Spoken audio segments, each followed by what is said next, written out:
আসসালামু আলাইকুম রহমতুল্লাহি ওয়া বারাকাতুহু। আমরা প্রতিনিয়ত অনেক কাজ করি, নিজের কাজ, অফিসের কাজ, সামাজিক কাজ, অনেক কাজ করি।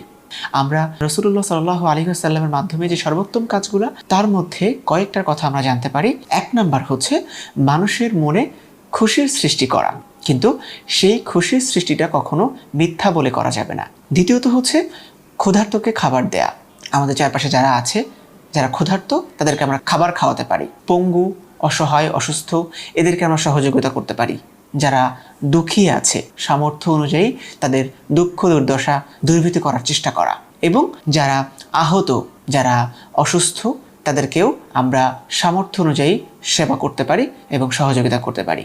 দৈনন্দিন আমাদের কাজের মধ্যে যদি আমরা এই সর্বোত্তম কাজগুলোকে যুক্ত করতে পারি, আমরা এর মধ্যে কোনো একটা কাজ আল্লাহর কবুলিয়ত পেতে পারি। আর আল্লাহর কবুলিয়ত পাওয়া মানে আমাদের জন্য অনেক বেশি কল্যাণকর। আল্লাহ পাক আমাদের সকল কাজগুলো কবুল করুক।